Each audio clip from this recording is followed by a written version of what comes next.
So yeah, 2023 ends today. By the time I post this video, it is exactly December 31st of 2023, which means tomorrow is New Year's. Now to finish off the year of Fnaf 3, because Fnaf 3 happened in 2023, at least that's what the wiki says, then I'm going to finish it off with Fnaf 3. So I'm playing through Night 3 of Fnaf 3 just simply because I wasn't able to get Nights 4 and 5, which I plan to finish up within the next month or two. So anyways, hopefully you enjoyed the night, and let's get right into it. So this Night 3 run only has 2 of the Phantom animatronics as far as I saw when I was playing through it. So I'm going to explain those 2 Phantoms in this video and get to the rest of them later down the line, possibly Night 4 or 5. So basically the 2 Phantoms I have to deal with are Phantom BB and Phantom Freddy. Now I'm going to explain Phantom Freddy first since he has probably the easiest mechanic in this game.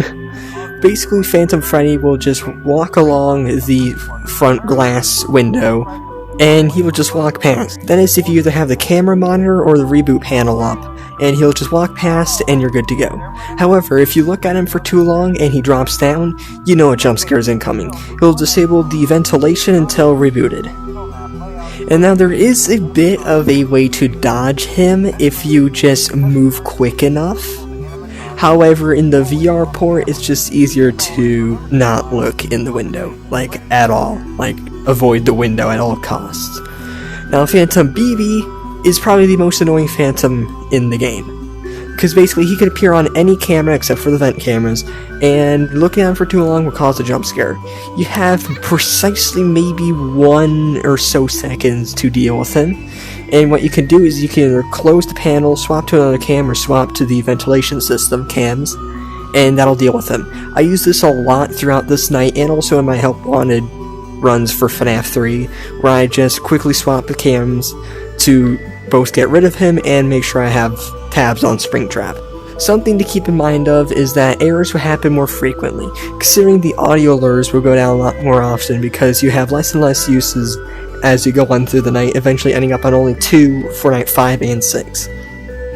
And also at the same time, Phantoms will appear more frequently and the cams will die out a lot faster. Now what I usually do to repair my systems, I usually click Reboot All, because what that'll do is that it'll reboot the current system while also refreshing the audio alert before it goes out. Which means you have a longer use before you have to completely reset the audio and possibly lose Springtrap's position.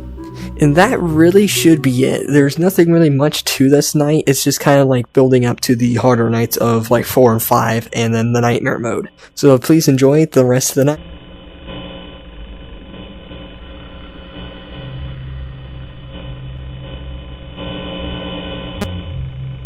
Hi.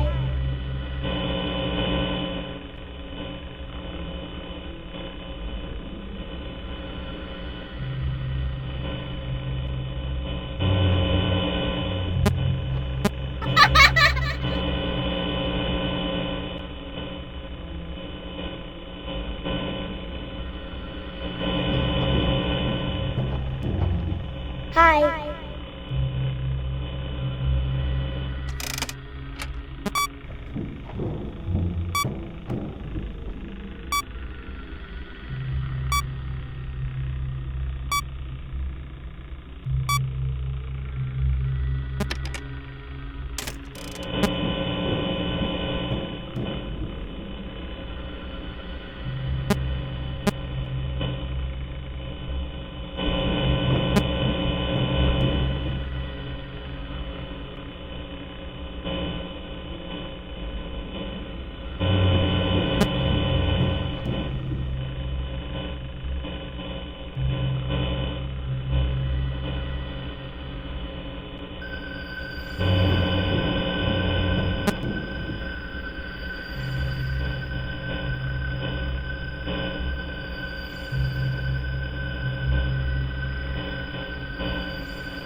Hello?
And with the sweet sounds of the 6 a.m. chime in Fnaf 3, Night 3 is officially done.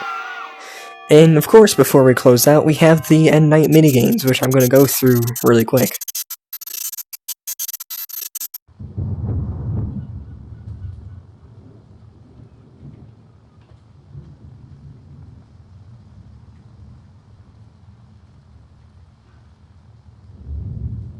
As William Afton disassembles the third animatronic, we now close out the episode. Hopefully you all enjoyed. If you want to, please consider leaving a like. Helps me out a lot, lets me know I should continue doing this.